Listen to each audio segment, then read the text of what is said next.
Another game week is here, and so is another episode of Village Vice. I'm Zach Blackerby.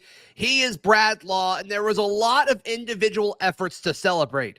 And Auburn's beat down 59-14 against UMass, the U massacre on the plains, if you will, as Brad Law, lovely pun that he shared over the weekend in our group text. I'm going to let you start it off, Brad. Who's the guy that you thought, okay, wow, his stock went up over the weekend? Yeah, and I think, Zach, his stock was already high, but he delivered in game one, Keontae Scott.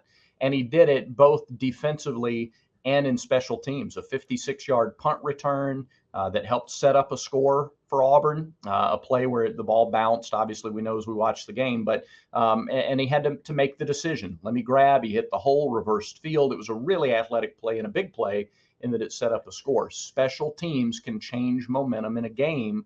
If that's a closer game, I just feel like he's going to be a difference maker down the road. And then 4 tackles and a quarterback hurry from that star position to go along with it. I thought Keontae Scott had a really solid game Saturday.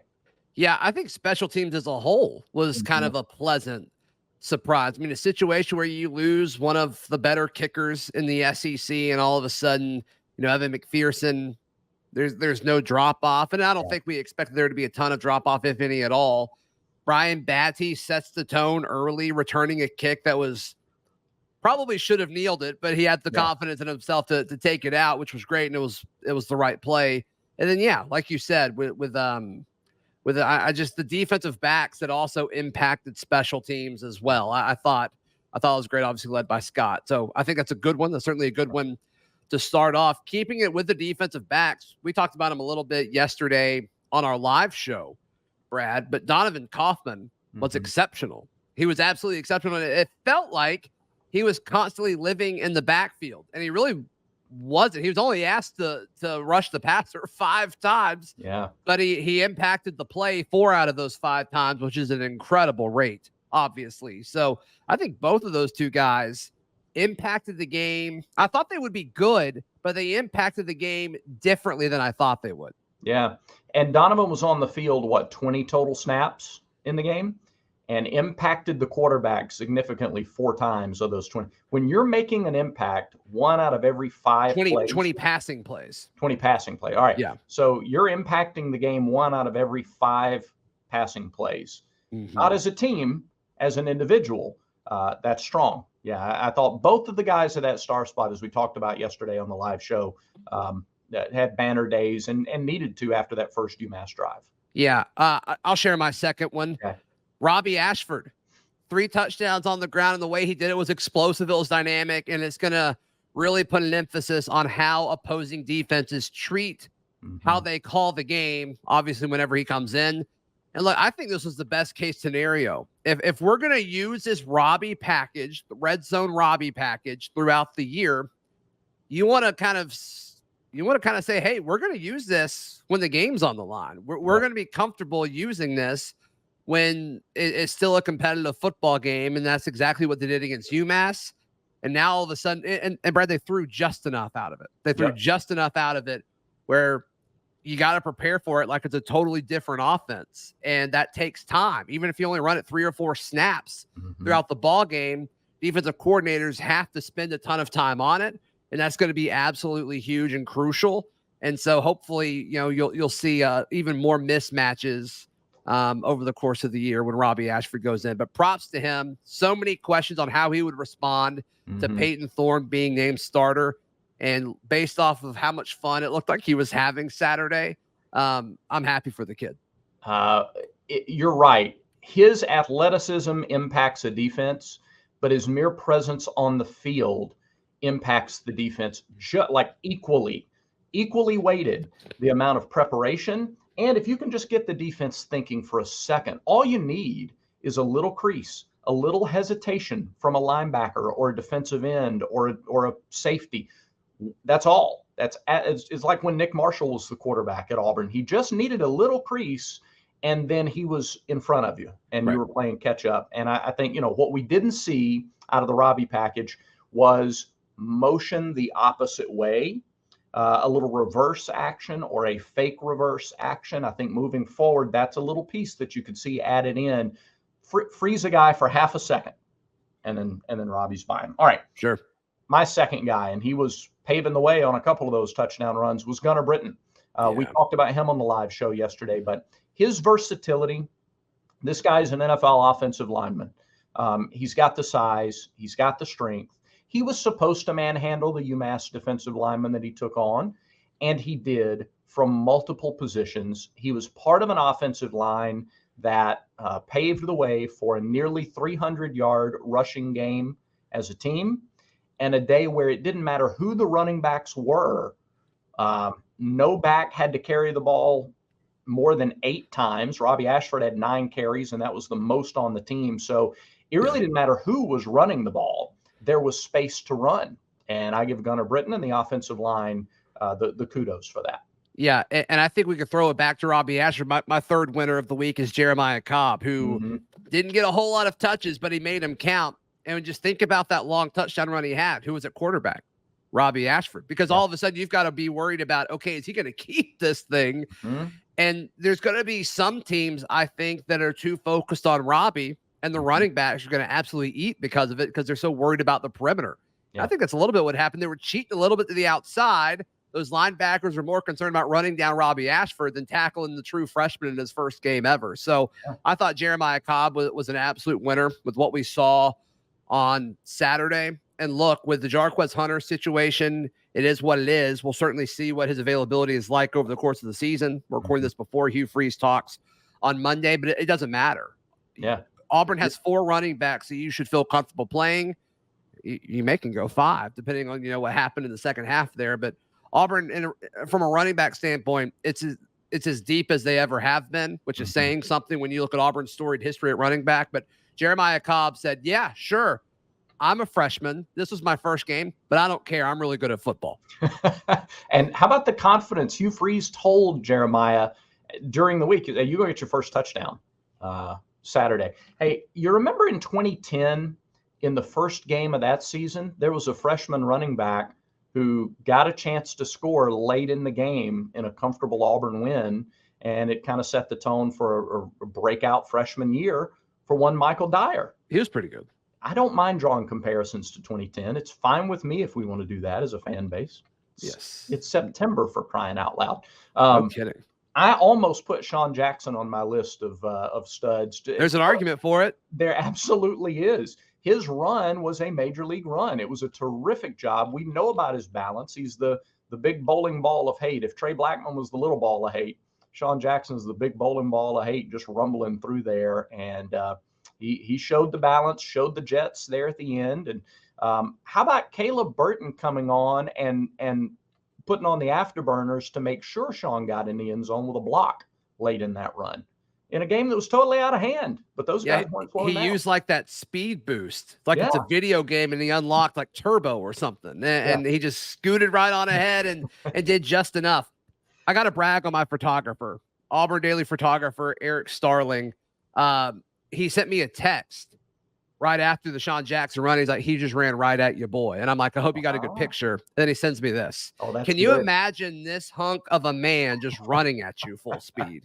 There's just no chance in the world that I would get in the front of that. So props to him. And he had a little more pop than I was expecting him to. So he really did. I love it. He's a guy that you could look at in a short yardage situation if you needed to, if you got down to it. There's a lot of options. No question. Another thing I like about the running back room, and then I'll get to my third. The guy's actually third on my list, but it sounds like a Sean Jackson, but it's really not. Right. I think it's an unselfish group, and that means a lot. When guys are rooting for each other and they don't care who gets the carries and the credit, at this point, you can do a lot of really good things. So, all right, my third, Jay Fair. Easy, lived up to it. All we heard in fall camp, Jay Fair's had a great fall camp. Look out for Jay. 5 catches, got a touchdown. He went out and did the thing, and that will change. So Cal defensively probably had a foundational plan for how to handle the Auburn offense. And then they saw Robbie Ashford, and then they saw Jay Fair. And my guess is both guys changed tweaked what Cal's defensive approach will be as they practice this week. And for that, in addition to his productivity against UMass, Jay Fair, I've got as my third guy. Yeah, I think Jay Fair is all. I love the way you worded that, because how many times have we seen a guy reports of a dude killing it in fall camp, and then the season starts and we don't see him, or we see very little of them, or they don't live up to the moment. And boy, that was not the case with Jay Fair. So I'm with you. I'm certainly with you on that. He is certainly a stud, certainly a winner this past week. Yet you mentioned Cal having to look at Jay Fair, and you got to assume Shane Hooks is in their defensive game plan as far as who they're paying attention to. But I do wonder how much of a focus they'll put on the tight ends and Rivaldo Fairweather, and we'll talk about that in a few minutes, Brad. But look, football season's back, and Auburn fans are stoked about going to California, and a lot of people think Auburn's going to take it to them. Our friends at mybookie.ag, they've got Auburn as 6.5-point favorites. So if you feel good about this, head over to MyBookie right now. And look, they've got a 10% cash deposit bonus.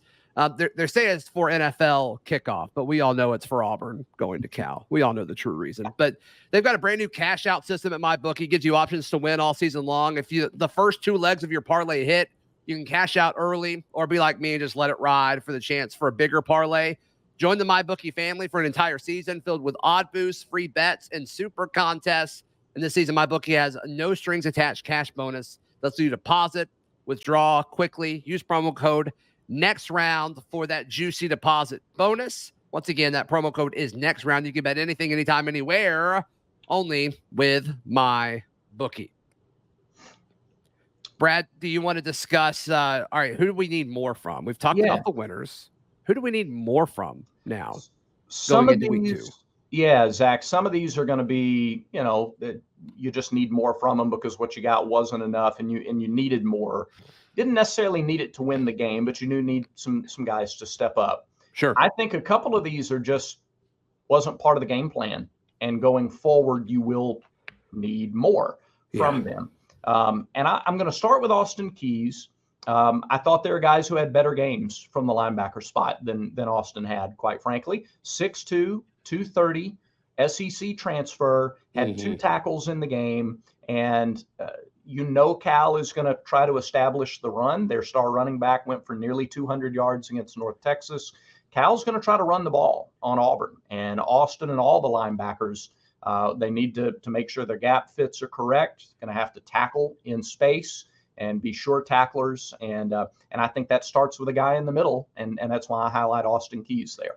Yeah, Austin Keys scored really low in everything involving rush defense, both positioning himself with rush defense and actually tackling. His tackling grade wasn't that good either. So that's certainly going to be something. We were having this conversation because we don't want to say the same folks. Yeah. Larry Nixon's my first one. I need more of Larry Nixon. You bring this guy in from North Texas to be the dude, and he wasn't the dude on Saturday. And I get it takes time, but I talked to him on another show one-on-one and had the conversation about like, okay, you didn't go through spring here. How does that impact it? And he was pretty confident. He's like, well, I went through spring in North Texas. Like, it's not like I just quit playing football.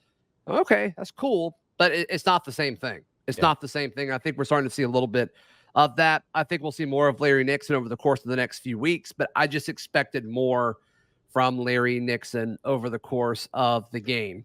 And it's funny, Brad, we were talking, we almost put every linebacker on this list with the exception of Eugene Asante. Yeah. And it's just, that's a position group I think we need more from right now. I agree. And Auburn is in a good spot because they've got veterans in the secondary. And those are the guys that we put on our studs list, right? Those were the guys, Donovan Kaufman and Keontae Scott, and Jalen Simpson had a big game. And that was without Nehemiah Pritchett. So it's not that big a surprise that guys who have played games in Jordan-Hare Stadium, guys who are returning, would kind of step up and be ready to take charge. And now if you do see your biggest improvement, that's the coach speak, that's the cliche, that game 1 to game 2. All right, now let's see the linebackers play with more authority and more confidence and be in the right places here in game 2. Yep. My second guy that I need to see more from, and this is not because he wasn't productive, but he played a surprisingly low number of snaps, surprisingly low to me, and that's Keldrick Falk, the freshman phenom. 3 tackles, 1.5 tackles for loss, half a sack. not that many snaps. If you had told me before the game, 13.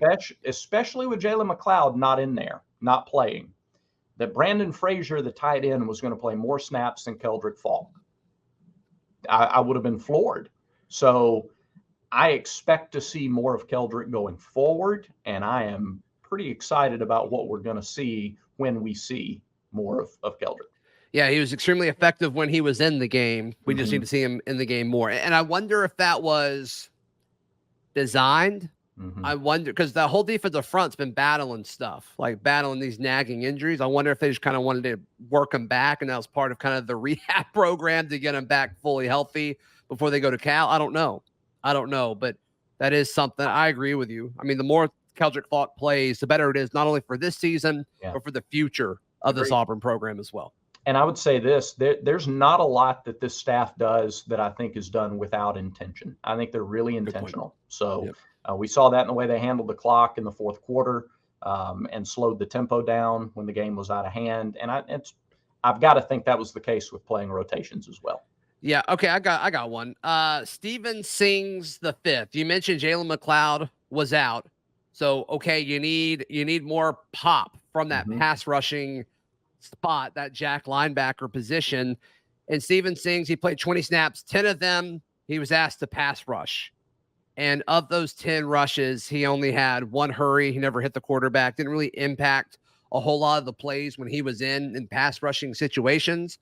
And what a prime opportunity that would have been for him to kind of, I don't know, level up, turn up the heat a little bit. Yeah. And we didn't really see that. The only kind of rush production we saw from the jack linebacker position was from Elijah McAllister. And so Steven Sings, I think, was brought in to be the third jack linebacker. And right now, until McLeod comes back, he's the second. And I think he needs to play a little bit more like his hair's on fire. And so we'll see if that takes a step in the right direction this weekend. Yeah, I agree. Hey, Zach, before we continue with our list, can I tell folks about Lance's Lock? Yeah, absolutely. I mean, I haven't done it yet, and I need to because football's back. Isn't that the key? Like, hashtag football is back. If you need some plays, go to lanceslock.com. Right now is the time. Get the best price on the monthly packages and the annual packages. Sign up today. Get the best deal. lanceslock.com. lanceslock.com. Proud supporter of Village Vice. Absolutely. All right. We both have a similar position for our third guy that we want more from. So I'll start. I'm going to go with Luke Deal, a captain, a guy who represented Auburn at media days. And we talked about this offense, multiple tight ends, Luke Deal, Rivaldo Fairweather, Fromm, all these guys can coexist. But from the tight end spot, it was Brandon Frazier that was kind of like the dude who was down with blocking. And I know we didn't really expect Luke Deal to come in and, lead Auburn to receiving or anything like that. But, he just played 12 snaps on Saturday and didn't really do anything super spectacular. His blocking was okay. And this guy's clearly the leader of the team, or he wouldn't have been named captain. He wouldn't have represented Auburn in Nashville at media days. And so I just kind of want to see a little bit more of Luke Deal. I don't think that's too much to ask of an upperclassman. No, I don't think so. And I do wonder if some of that was intentional too. If you ramp up the amount that he's on the field and how you're asking him to get involved, similar to my third, and that's Rivaldo Fairweather. He is the premier pass catching tight end in the room. And he did not catch a pass. Was he targeted in the game? I don't know that he was targeted in the game Saturday. He didn't have a catch. We know that. I really feel like, though, that's more of the intentional. We're going to hold a piece here or there back.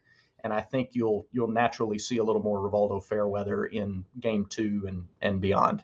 The difference with Rivaldo is he was on the field for 30 snaps. It wasn't like 10, 11, 12, like the other guys that have kind of been on this list. He was not targeted officially. Yeah. But he was on the field for 15 passing snaps, excuse me. And so it's like, where was this? But that totally could be the argument for we're saving that. We're saving Rivaldo Fairweather, that part of the game plan for Cal. And look, that makes sense. Yeah. It's a little orange and blue glasses for me. It's a little too glass half full for me, I think. I just don't know. I just can't really see that making 100% sense. But like you said, the staff is very intentional, and so I could be way off on that, Brad. Well, the good news is we get to find out in 5 days, because if he's on the field for 30 snaps against Cal and still doesn't have a catch, well, then, now you start to, raise that eyebrow and think a little bit about, all right, maybe he's not going to be the factor in the passing game that you thought. Now, what I'd be interested to know is what happened on those 15 passes when he was, what was the completion percentage? What was the yardage? What were the results? Who got the passes in those plays? And how productive was the passing game in those particular plays? I will be surprised if he's not a bigger part of it going forward. I'm with you. All right. So please subscribe. Village Vice coming at you 3 shows a week and then a 4th live show every Sunday evening. Our first live show was yesterday. Go check that out if you haven't already. We had a good old time. Went a little longer than these normal shows throughout the week, so be sure to check that out. But Brad Law, I think that just about does it. It will. As we always say, Zach, we appreciate you watching. Make sure like and subscribe. And Zach, everyone has vices. Just make sure Village Vice is one of yours.